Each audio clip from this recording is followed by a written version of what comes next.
Jim, everything you say can and will be twisted to be used against you. Would expect nothing less from you, Rob. You too, Roger. Yeah, it's good to have you. So I Nice just to want be to here. talk a little bit about the vision of the Graybeards podcast, and that really is about creating a community of DBAs and developers and other graybeards, and really you don't have to have a graybeard, but other technical professionals, so we can share our stories, experiences from the tech world, and really provide a space for mentorship, knowledge sharing, and to bring some humor to the technical community. So with us today is Jim Czuprynski. He has been around for a very long time, 40 years experience, and many, many database applications. He is an Oracle ACE director, a published author, speaker. He loves to talk the tech talk, and he's got shows a lot of passion for his work. And he's also delving into machine learning and analytics, Oracle Apex, and so forth. And not only that, he is the co-host of Beyond Tech Skills podcast, where he and his guests discuss everything tech, except tech. So get ready to be inspired as we welcome Jim. Thank you, Jim. Now, actually, so that was sort of like the official intro, but I would like you to introduce yourself and how you want people to remember you. Yeah, how do you want people to think about you? Yeah, that's what I meant. How do I want people to think about me? You know, it's funny. I was chatting with somebody on LinkedIn yesterday, and you see I'm wearing my official swag today because I'm on the, let's see if I can pull that up the right way. I'm on the ODTUG, Oracle Development Technology. There we go. User group, Oracle user group. And anyway, I was chatting with someone about, I even forgot exactly what it was all about. And she's like, you are a superhero. You are a superstar. And I'm like, no, girl, no. I am just an old, tired DBA. Okay. But you know, and the thing of it is that I almost fell into the DBA role, but no one falls into anything, right? We're almost always completely prepared for an opportunity when it happened. And 20 years ago, almost 22 years ago, that happened exactly to me. And I can tell you more about that later, but it's been an interesting journey. Thanks for the really nice intro. I did all that. But more. You know, I'm not a superhero.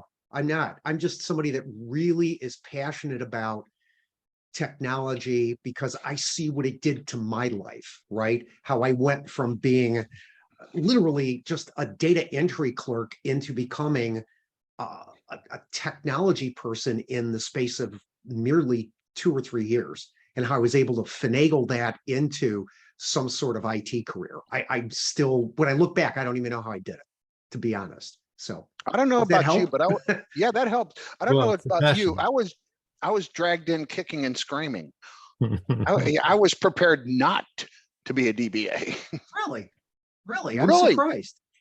Oh, I was an IDMS programmer.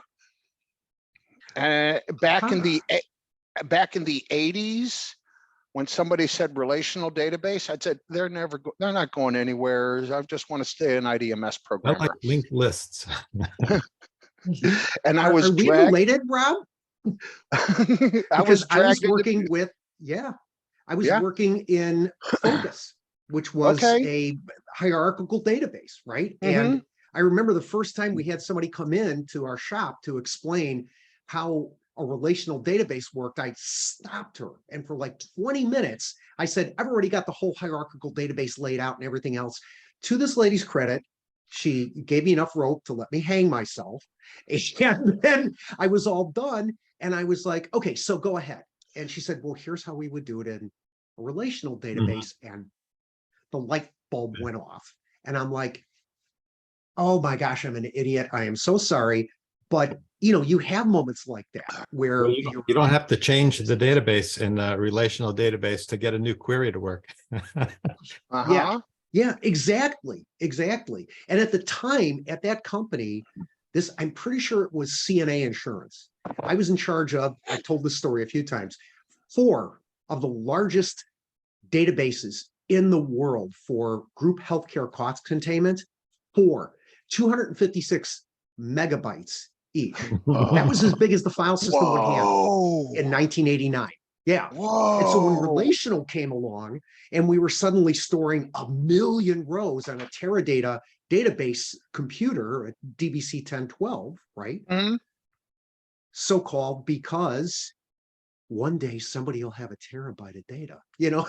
Today Oh, that's God, like that's never going to happen. you know, yeah, right.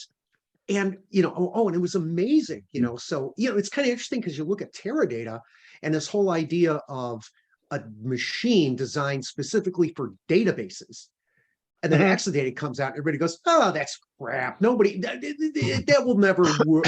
Oops, you know. So it's just, but to me, the fascinating thing is that you can type something into a computer and get an answer back. May not be the answer you expected, but you can get an answer back, you know. And the joy of seeing that the first time, I still remember that day, you know. So anyway, that's what I'm passionate about, is being able to take technology, especially computer tech, and you know, just being able to get answers, even if they're the wrong ones. And I like it to use it to solve problems. Because really that is why we exist, to solve problems. Yes, we do. Exactly right. Yeah. So yeah, it's interesting. The other reason I decided to get into IT was, true story. I was working, this is back, well, it was probably the mid 70s. And I was working at a welding gas plant. Oh, true story. And we were filling up all kinds of very heavy tanks with all kinds of dangerous stuff, right? I think I held the world record for the most tanks knocked over. Okay. My nickname was Crash. I could tell you that this was not going to be the career for me, but there was an office, right? We were working summers in between college, and I went in the office. There was this one guy, he was kind of chubby, maybe like in his mid 40s. And again, this is back in the mid 70s. So white patent leather belt and white patent leather shoes. Yeah. Styling. He had it made. He had it made because it was the coolest room, because he was in the server room. And I'm like, I want to do what he's doing. And they were putting payroll, I think, on a deck system. okay. And I was just like, awesome. I can do this. This is something I can do. You know, that would be something cool to do. So anyway, that's, you know, I just wanted to come in out of the heat. It's what it came down to. And I'm looking at this guy and I'm like, geez, this looks pretty damn cushy. And he hasn't knocked over one welding tank, which weigh 180 pounds full. Okay. They will kill you if you do the wrong thing. Just like, I can't do this job. This is not the job for me, you know. And then I went back to college and picked up British literature too, because I was an English major for some reason. Yeah, so, you know, but it's just interesting. Back then, there were a lot of these tangential leaps and bounds, right? One of the best project managers I ever knew had a master's in music appreciation. You know, but he was good with people. He was good at orchestrating. No pun intended. Yeah, jump in. Yeah. Somebody asked me a question. I'm an Oracle ACE director. Goes, how did somebody who studied literature at Oxford become an Oracle ACE director? And I said, you have the question backwards. I'm dyslexic. Okay. I studied math, physics, and computer science, but I love literature. And so a few years ago, I started taking classes at Oxford in literature. So I'm doing it backwards. Yeah. And I was just there at UKOUG, by the way. We got a chance to go tour Oxford. We went to Jesus College. Funny story about that. We walked in and Jesus. No, it's Jesus. Jesus. Okay. Rob. Yeah. First time today, folks. Rob. And it was funny because there was an international tour group. We had some people from Singapore, a couple people from the US, a couple people from Spain, and we were walking through their, I guess, like, you know, where everyone eats the meals together. And there was a painting there. And the tour guide said, so everyone know who this is? And the guy looked at it and he said, yeah, it's Peter O'Toole. And she goes, no, actually it's T.E. Lawrence, not the guy that played him, So, and I think I took a picture, a selfie, and said, this is as close as I'll ever get to actually going to Oxford, so, but I loved it. It was amazing, anyway, blah, blah, blah, blah, blah. So yeah, it's just interesting how, I thought, well, back in the day, you could get lucky and fall into IT. It happens all the time, still today. It's the only field that I know of where people can quite literally come from a completely different background. And I was just talking with a lady, she's going to be a podcast guest in, I think, about 2 weeks for our podcast. And she was a math teacher for secondary school, high school for 20 years, and then decided, I'm going to become a data scientist, and did it. And it's just an amazing career, and we're always evolving, most of us, right? Yeah, I devolve, but that's another problem. This is a unique podcast, Rob. I don't know if it's big enough to contain you. I really don't. You've known me a long time, both of you. Yeah, I You know. what That's you were the in problem, for. isn't it? You. Said with love. Said with love. So, Matt, so Jim, I ahead. was just wondering if you could tell us a little bit about the other podcasts that you're doing, and then maybe jump in a little Yeah. bit to some of the machine learning. I think you also mentioned like graph database and things Yeah. like that. And then I saw a Sure. picture of you with snow on your face, so you were cross country skiing, evidently. So let's open it up. Let's up whichever topic you like. Sure. Yeah, actually, in my intro slide, I have like 3 pictures of me, each of me essentially in martial arts class, getting my butt kicked by some guy in Israel, I think. By the way, in my martial arts class, the oldest person regularly beats me, and that's my wife. In martial arts class, she's pretty good, actually, got a wicked elbow. The picture you saw of me cross-country skiing, I kind of staged that a bit, but it did happen to me. We have a golf course out not too far from our house here in Bartlett, Illinois, and I was skiing downhill and I screwed up, right? And cross-country is an interesting sport because there's no tow rope when you want to go uphill. You got to go do it yourself, right? So anyway, I was headed downhill. There was about 6 inches of really good snow.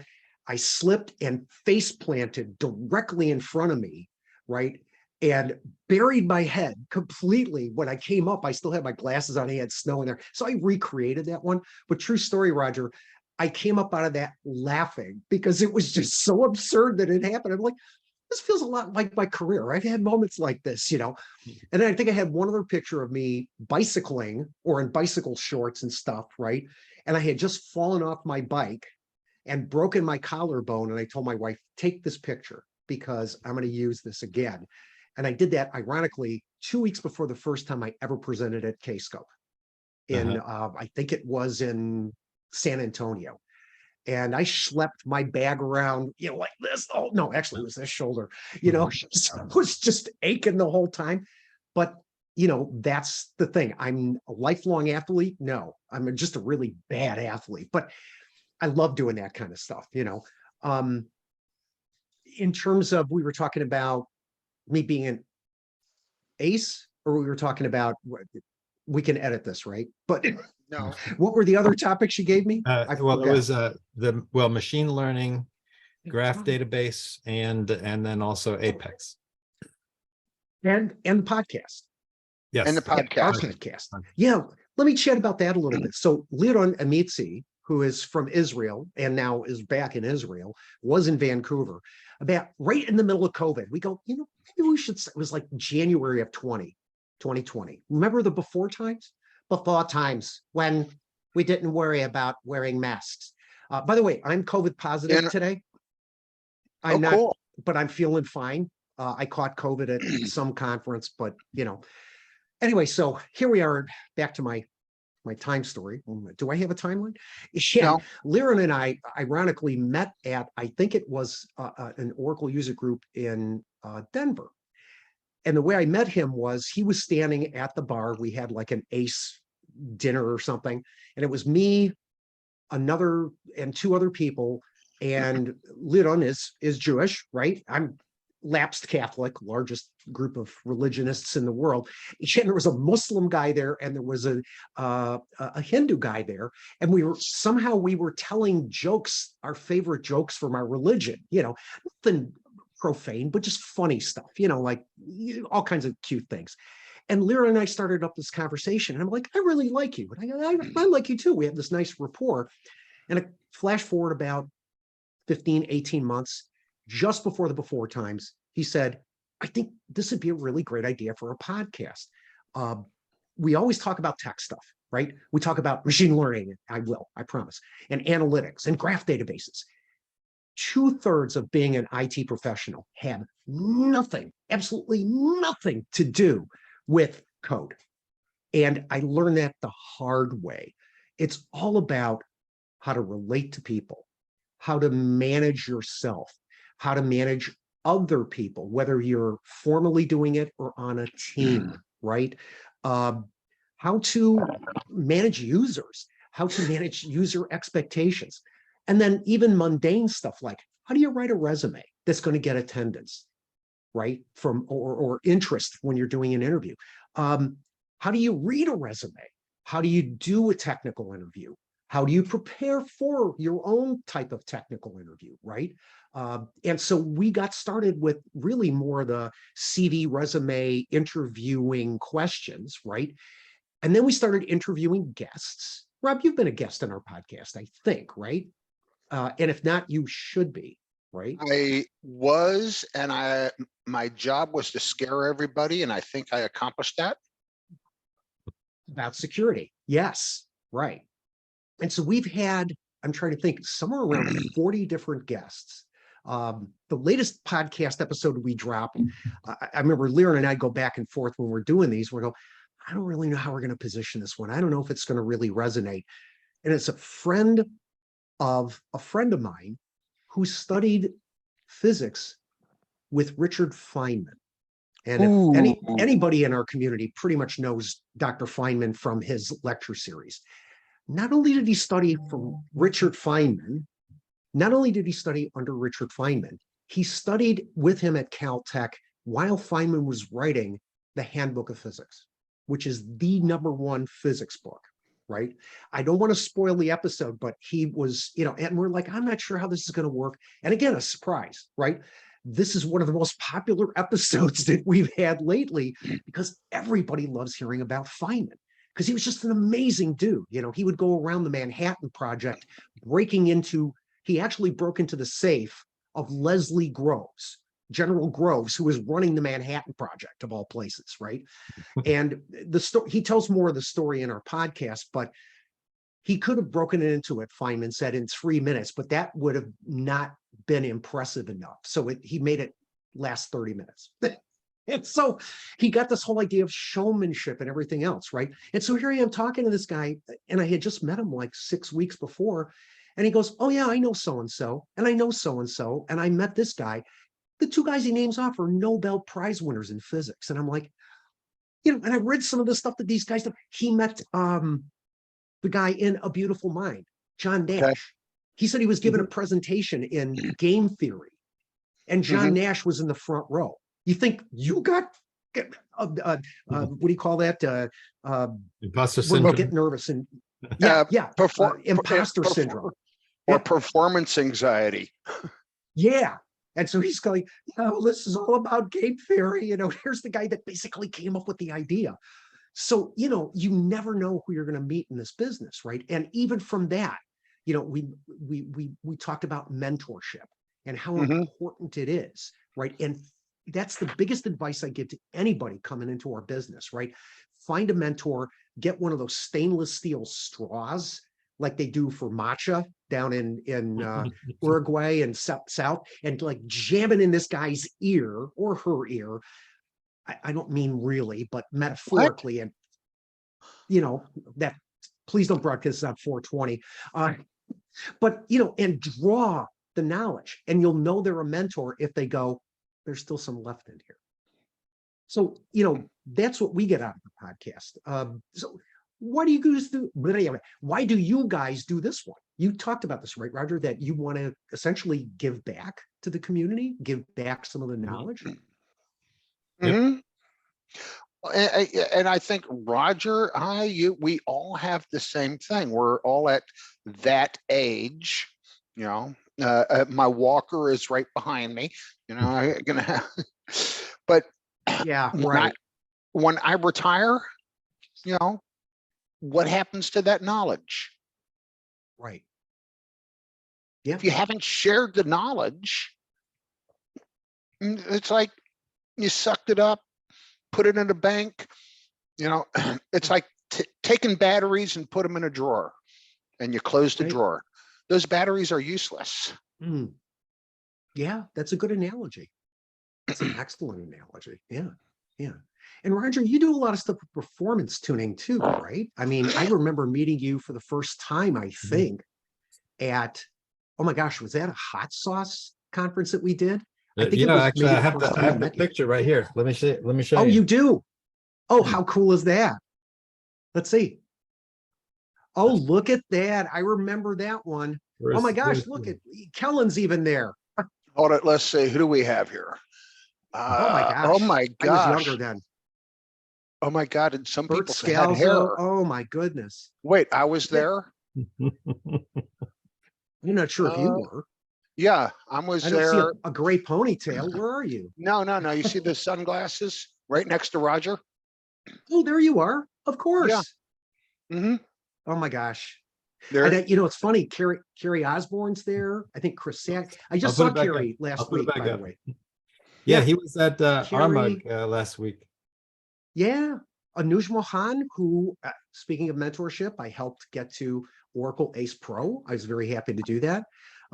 Yeah, many of our friends are, and everyone here, as far as I can see, folks, here's the good news. Everybody's still alive because we've lost a few to COVID in the last couple of years. Oh, you know? yeah. So All right, I'll put it yeah, down. we thank you. Count our blessings. Everybody's still alive there, guys. So, yeah, but I remember you, and you were like, hey, I've been thinking about doing some presentations, and you and I were just chatting over some really good blue cheese, if I remember. And I'm like, yeah, you should really pursue it. You know, yeah, you'd be really good at it. And you were, I don't want to say nervous about it, but you were kind of like, well, I'm not sure, so Well, it I had a wasn't little bit imposter of an syndrome. imposter syndrome going when I, Yeah, maybe. rubbing elbows with Carlos Sierra and Carrie Osborne and so forth. And and I have been doing it for a long time. My first professional presentation was in 1994. And Wow. back in the day where, I mean, there wasn't even PowerPoint. So my slides were on those, the projector, the slide projector. And you Oh, had the flimsy, the carousel. No, right? the carousel, the round carousel slide projector. Oh, The backup, The, okay. the the backup was 80, for the overhead projector where you had the clear transparencies and you had the sort Oh of yeah. manually. Oh, This is very long yeah. time. Though that was, where's your slide deck? It literally was a deck, yep, yep. Yeah, And I love the that's old. the IBM way. Go Mhm. ahead, Well, Rob. I was taught many years ago that if you walked into a presentation to your senior management with more than 3 slides, they were going to shut you down. We go into a lot of these presentations and people will have over 100 slides Oh yeah. because, Sounds like me. and we And love if you, it's Roger. Connor and McDonald, that's the first 5 minutes. Folks, if you don't know who Connor is, you will. We'll get Go ahead. Connor on this. We have to get Connor on Oh, this. he'd love to. He'd love to have. I know he'd love. Yeah. What? But What is this object? oh, this is a clamp. Oh, Okay. A friend of mine told me This- these clamps are really good for the exterior of an airplane for oh, a really? GoPro. And so I'm going to mount this on the exterior Oh. of my airplane without the GoPro at first.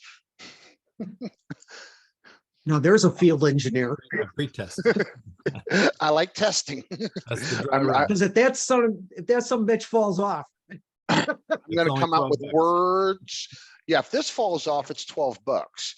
But otherwise, I will come out with words that I forgot when I got out of the Navy. I've heard you use some of those words, Rob, so Oh, well, maybe I didn't forget I them can't all the imagine way. what the rest of them are like. But yeah, I mean, I learned early on 3 slides because my boss would tell everybody, if you have more than 3 slides, I will shut you down. And people would go in with 4 and 5 slides and they would hit that 4th slide and you say, done, go away. Next. Yeah, next. Yeah. And it's all about efficiency. And that's when I learned Right. the presentation is not the slide deck. You are the presentation. Exactly. So Exactly. Right. So if you need to learn how to tell stories. So now I'm getting into how you do a presentation. You need to know how to tell stories. You need to how to hook your audience. You need to be able to put something up that they're not reading, because if they're reading it, they're not paying attention to Right. you. Exactly. Exactly. Exactly. You know, by the way, shout out to a group of aces that you guys have probably heard about. Might be a good set of guests for you to talk to. The MASH program. I don't know if you guys have heard of the MASH program, which is the mentor and speaker hub. mashprogram.org or .com. I think it's .com. And Okay. that was started by Mirela Ardalan, Mhm. who is in Sofia, Bulgaria, I think, Mhm. and Neil Chandler, who's in the UK. Okay. And the whole idea was, right? I know, you know, here we are, 3 white dudes talking, right? Good name for a podcast. Anyway, they started because we're 3 like, we old want to get white more guys. 3, well, yeah, experienced. Almost 300 years between them. Yes. And of experience, yeah, no. And they actually started this up, and I think we've got about 6 or 8 mentors now, right? You don't have to be an Oracle ace or anything to join, right? But if you're good at public speaking or developing presentations or anything, the whole idea is, oh, and by the way, the program's free. Mhm. And the idea is, if you're nervous about that first presentation ever, Mhm. welcome to the club. Yeah. If you think you've got imposter syndrome, me too, right? Every time I'm doing a new presentation for the first time, I'm nervous, right? Because I haven't done it live, right? But anyway, we built this organization, and frankly, we've got more mentors than mentees right now, and we'd love to get more. But one of the things, I was at ARMA last week, and I was promoting it, and I said, and by the way, if you have questions like, to your point, Rob, if you have questions like, well, how many bullet points should I have on a slide? The answer is, you're asking the wrong question, right? Because I can't read and hear at the same time. Because if people are doing this, I love especially this one, right? I want to take a picture of myself. No, they're And taking a I'll picture stop. of you. Yeah. That's Yeah. what And they I'm want a like, picture of, is you. well, I'm not so sure, because it's usually I'm over here and the cameras are, you know, the things are up here. But I'm like, you're gonna get the slide deck. You know, you're gonna get the slide deck. You're in the moment. Listen to the moment, you know. So anyway, but I love presenting. I'll Mhm. present to one person in the room. I don't Mhm. care, because I just love the conversation. I've actually changed my title yesterday on LinkedIn to Chief Storyteller, because that's really what I'm doing. Yeah. All right. And my wife says I tell some real good stories. We'll have to get My wife says too. the Russian story out of you eventually of why you can no longer return to Moscow. There's actually a few stories, but the last one is a doozy. Mhm. Okay. We'll save that for the end if we're if we're running out of topics. Right. But So you would, I'll just put it. go ahead. I'll just put it really shortly. I was in the Sure. United States, and somebody who I've met in passing came up to me and said, "You're on Vladimir Putin's radar. Don't ever go back to Russia." Okay. Okay. And that's the Vladimir Putin, right? The Vlad. Poo. Lad himself. Okay. Yeah, I call him So- poo poo. Poo-poo? Poo Great. poo. That should put you on his good list. So, and you're telling me you're avoiding open windows lately because you don't want to be defenestrated? I'm avoiding floors above my ground floor. Yeah, that's true. That's a good, you got to stay at least ground floor. Yeah. Yeah. As someone said that when I first used that word, they looked at me weird. And I said, why are you looking at me strangely? He said, that's what one of our guys, our system engineers calls it when we convert a Microsoft Windows platform to Linux. No, that's not what that means. That's not what that means, you know. But we were chatting a little bit about some new things, right? And I find it really interesting. I was at RMUG last week, and the presentation I was actually working on is something that I found quite interesting, which was how to use machine learning, but more importantly, GIS, geographic information systems, to plot the optimal placement of electric vehicle or EV chargers in the state of Wisconsin to enable them under the new Inflation Reduction Act. There's a part of that called Justice 40. And basically it says, no. You're not just going to build electric vehicle chargers where rich people are. You're going to make sure that the 40% least advantaged or 40% most disadvantaged communities, or DACs, based on census tract, find those 40% of all census tracts in your state and make sure there's at least one EV charger somewhere in that area. And so my problem was, well, how do I map that? How do I find them? How do I find what's already there, right? Mm-hmm. How do I find the rules to apply this? And I had to go looking through different data sets and everything else. And I came across a whole bunch of excellent public data sets, right? Mm-hmm. And so I was already starting to mine those a little bit with machine learning. Because really what I want to do eventually is build a machine learning model based on how it works in Wisconsin, and see how it works in Mississippi, how it works in Iowa, how it works in Illinois, Indiana, Michigan, right? All those different places. Have you looked at SBA's hub zone data? No, I have not. I don't think I've looked at SBA. That would be a good one. That's Small Business Association? Small Business Association hub zone, which is cool. historically disadvantaged businesses.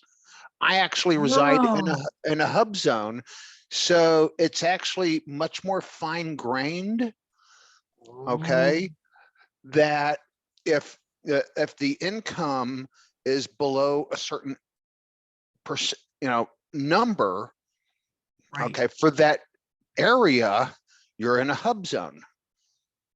And so when I had my business and I did mostly government contracting, I was government contracting in a hub zone, which gives advantages to government contracts. So you will see the hub zone I'm in is actually fairly small. I see. So it's very fine grained. Gotcha. Okay, I'll have to, that would be excellent, because that would be fun to play with maps. Oh yeah. You know? And the reason I like maps so much is because this is true story. Growing up as a kid, my dad got his first car, not his first new car, his first car at the age of 50. Okay. And I was a caboose kid. I was the youngest of 4, right? My oldest brother was 17. I was 0 when I was born. That's usually how that works, right? My dad learned to drive at the age of 50. He was a good driver, but he would get lost. I mean, we ended up at one point trying to drive like 15 miles across the city. My dad ended up 2.5 hours late to wherever we were supposed to be. And we were driving around the military part of O'Hare back when there was like, a military base there with soldiers and everything else. And my dad drove up to this young Marine, I think at the time, or maybe an Air Force guy, I don't remember, but he came up, the young guy came up to the car with his hand on his sidearm and went, "What are you doing here?" My dad's like, "Do you know how to get the displays?" I'm like, Oh, you know, and so I'm like, am going to learn to read maps. And to this day, if we're driving around somewhere, my wife and I'm like, look where I am. That was the panic. Because in Chicago, there's places not that quite as bad as it used to be. There are places didn't really matter, like that old Cheech and Chong bit. The guy says, "Hey hippie, you want to buy a watch? Well, you ought to buy a watch, because if you had a watch, it would be nighttime, and nighttime ain't no time to be in this here neighborhood." And it was like that, and to be driving around, I'm like, Dad, we got to get home, man. We got to survive. And yeah, and maybe I'm exaggerating a little for effect, but to be serious, I just really wanted to know, and I got fascinated with this stuff. It's just so cool, My cousin that I spend some time with up in Wisconsin, he likes to bushwhack, and I'm like, I ain't no bushwhacking nothing. I want to know where the hell I am right now, because I want to know where I want to get to, So I find that fascinating. Lately, also, I've been playing with graph databases, right? Oh, and by the way, for our listeners, all this stuff's inside an Oracle database. I don't need to install Neo4j. I don't need to install anything else. It's all built into Oracle. I didn't even know that the data mining algorithms were there until 3 years ago, right? So anything you're doing, machine learning, the algorithms, the windowing functions, and graph database, that's already built into the Oracle infrastructure. And especially with this new idea, there are several ways you could implement graph, as I found after reading. So they use what's called a property graph model. And there are, like I said, other models, but it's really powerful. And there's actually a couple of really good articles that one of the best use cases that I think is applicable to our world today is, imagine you're in manufacturing and you're building a complex infrastructure, a complex, whatever it might be, assembly, right? So you've got assembly, parts, subparts, subparts, and subpart 4 levels deep has failed. Which supplier did it come from? Is there a supply chain delay, right? Where is that in that organization? How many hops down do you have to take, right? And graph databases, it's not the only way you could do it, but graph databases do it in a snap, right? And being able to, think of it that really the data that you're traversing are nothing more than data points connected by foreign keys. That's the best way to think about it, right? And so you can use this for anything like traversing a part, subpart chain, to one of my favorite ones is looking for fraud, right? Money laundering, the classic thing, right, Rob? Of I think one of my characters in one story I was telling was named Judy Ruliani. And Judy had monies that left United States and traversed through Russia and Poland and Czechoslovakia and ended up back in Judy's pocket, and so these circular relationships that you're trying to do, or looking at social media, right? And this tweet starts and it gets carried here and it gains polarity, right? Either it resonates with people or it de-resonates, right? And how many hops it takes to do that. You can't do that relational. You certainly can't do it hierarchical. But with a graph database, it's like, and I think the guy at Oracle, I think is Ryota Yamanaka. I don't remember that's his last name properly. I apologize, Ryota-san. But he did a great thing on that subpart thing. And he took it out to something like 9 billion nodes, and it traversed the 9 billion nodes in something like 20 seconds. It was incredible. He was surprised it worked that well. And I think he was running on, I don't even think he was running on ARM chipsets, right? He was just running on a standard Oracle database, right? On non-ARM technology. As I understand with the graph database, those connections or those links are built on the fly, so they're not persisted in the database. They're built on the fly. Right. Exactly. And so you eat a boatload of memory. So an in-memory database, it's perfect, right? So imagine you're running on something like Exadata, right, Roger, where you got scads and terabytes worth of memory, right?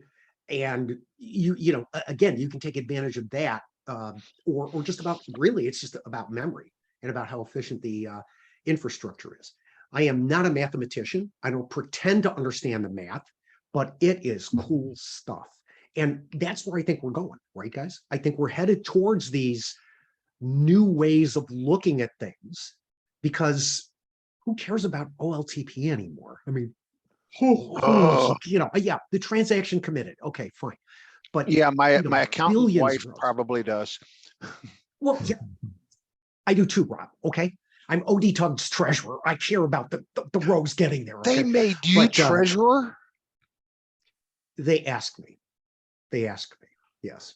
But it's interesting. What are you saying? I'm morally corrupt or something here? Well, No, because you'd be no, right, but no, no. A little Yeah. pushback, no. good pushback. Yeah, a little pushback there. Yeah.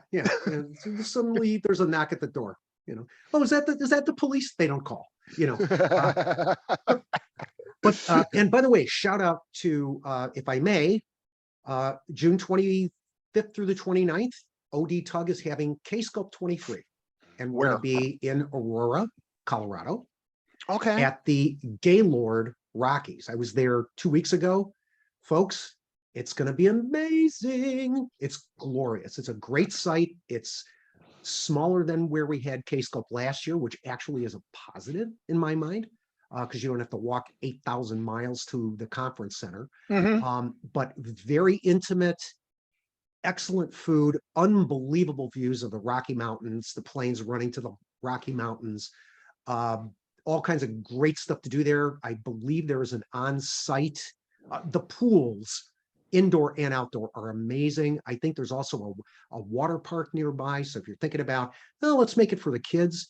And I think we're going to have the largest number of ACE speakers ever at a K-Sculpt event. I'm not sure when we're publishing this, but my understanding is by the week of March 6th, notification should be going out. So we're going to have some amazing talent there. But most of all, it's going to be a great chance, now that we're 1 year past COVID, right, to really reconnect with people. Because it's all about learning, right? It's about grabbing our colleagues' attention and lifting them up and giving them some new stuff. Don't forget, that's going to be probably close to the end of the second beta period for 23C. So there's going to be all kinds of news about 23C. It's just going to be amazing. There's some cool stuff about property graphs in 23C. I'm on the beta testing program. You may have seen some slides on it, as well as something else called referential duality. Referential duality. Referential, yes. JSON that looks like a database table, but still JSON, and vice versa. Okay. So quantum documents. That's not it. But quantum computing? No, it's not quantum computing per se, but it's the idea that you can represent relational data with one simple set of SQL statements and make it look exactly like JSON. Oh, okay. And flip it the other way. Yeah. Okay. So you can use SQL. There's going to be extensions to SQL that are going to let you do that. And that's all I can really say at this point. Yeah, it's awesome. It's one of my favorite topics. So as you can tell, I'm a lifelong learner. I'm always learning something new, guys. That's the whole thing. Otherwise, what's the point? Otherwise, your hair gets gray. Well, yeah, I get the, us guys, right? We basically have two hair colors, what we were born with and just for men. That's all we get. One of my female colleagues at our get together was going, I love how you have that red streak in your hair. And I just like spit out perfectly good wine, because I'm like, two guys would never have this conversation. Like, got a haircut? Yep. No, got them all cut, I tell you a little just for men story. And this is for some where's older this going? No, I was actually between gigs, and a lot of people I was having a difficult time getting a project, and somebody suggested I try just for men.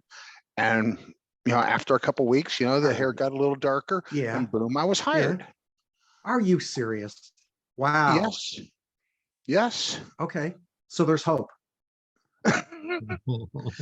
None for you, Rob, but for Roger and me, maybe. Sure. Oh, Next, gosh. I'm just going to shave it. Yeah, that's coming next. I think it'd be a That good could be look. scary. That I could be think it would be a scary. good look. I thought of it, but I remember when I was a kid, my mother gave me a very short haircut, and she decided never to do that again because she said my head was too bumpy. Your head was too bumpy.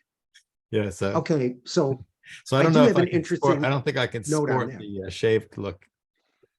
Well, Yeah, the interesting part is when my mom used to do the same thing. You know why? Because back then a crew cut cost 50 cents, right? And Mhm. Louis the blind barber, I am not making up that story because that's why it was 50 cents, would Braille. cut my hair, right? Mhm. Well, when I was about 5, I was jumping up and down on a bed. What do boys do? And I fell, and somehow I wedged my head between the bed and we had these huge, beautiful old pull-out drawers with razor sharp handles. Was definitely a good place, right? And I somehow wedged myself like this with my head jammed on one of those, and I must have ripped my skull. It Mhm. must have been bleeding horribly. Mhm. Well, they patched me up, right? Mhm. And again, we went to blind Danny down the street, apparently, who was the doctor. And, again, nobody's ever going to see it, right? Well, when you cut my hair real short, there's this scar that's in the shape of a J in the middle of my head.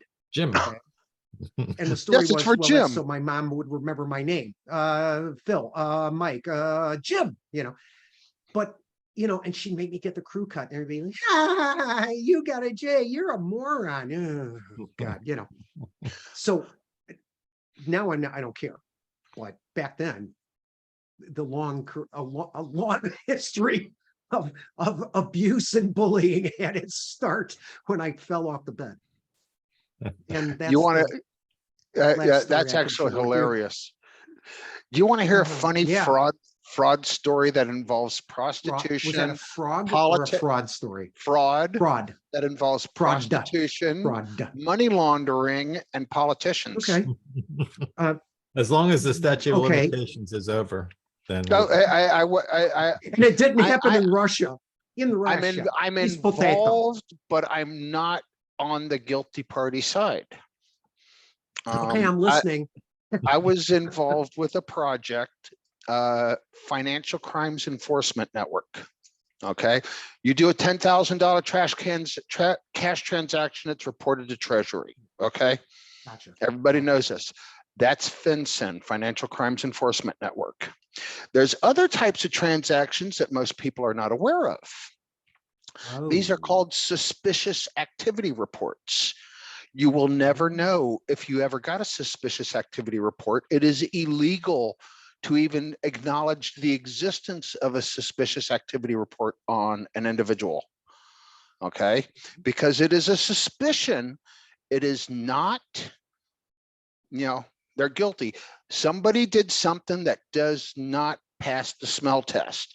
And it could be alarm anything. bell is going off. Gotcha. An alarm bell is Right. going. Right. Your grandmother gave you $50,000 that she kept in her, mattress because she didn't trust banks. And you walk into the bank with $50,000 cash, and the bank goes, "That's suspicious." These are notes that are 50 years old. They don't make them anymore. Yeah. Yeah. But, That's an excellent point. Yeah.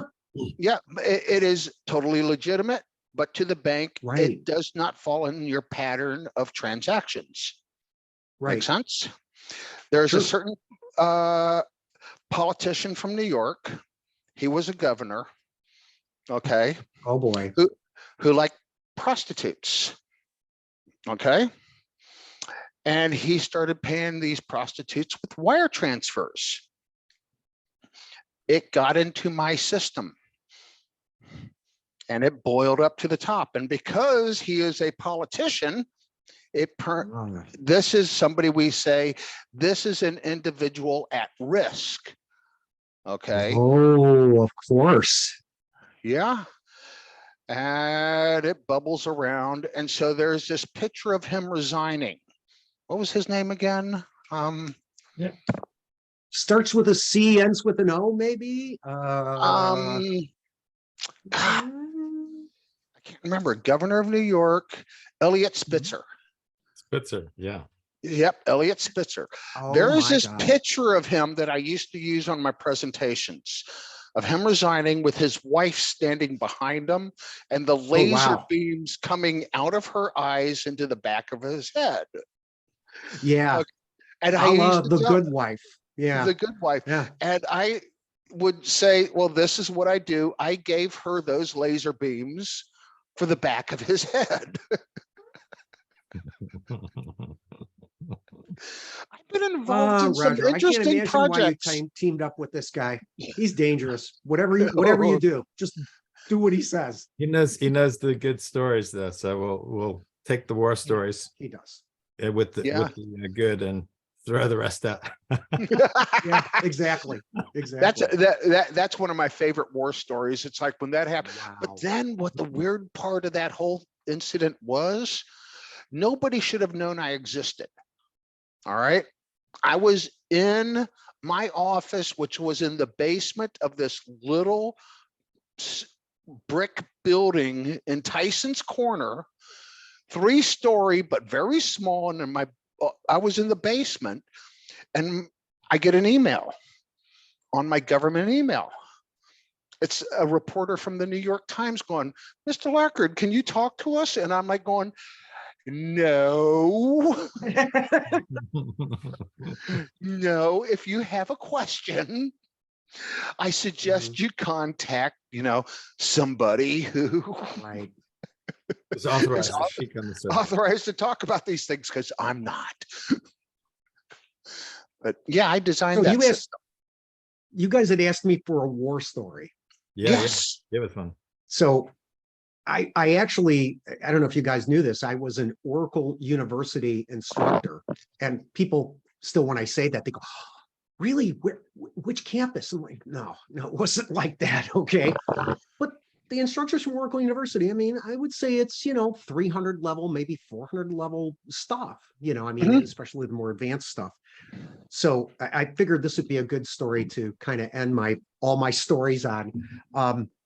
I was teaching a class in Austin, Texas. By the way, the Austin, Texas campus that we were teaching at was the building next to the building that, if you remember the story about the guy that really hated the IRS and put a bunch of fuel in his plane and flew it into the building, that was next door. Okay. So we weren't there when I was not. One of my colleagues actually was teaching when that happened, but no one in our building was hurt, shaken, right? But anyway, so I'm down in Texas, and I can tell a pretty good story. So I don't want to embarrass anybody with this one, but it was a basics database class, like administrative 1, right? Just basically people getting used to this.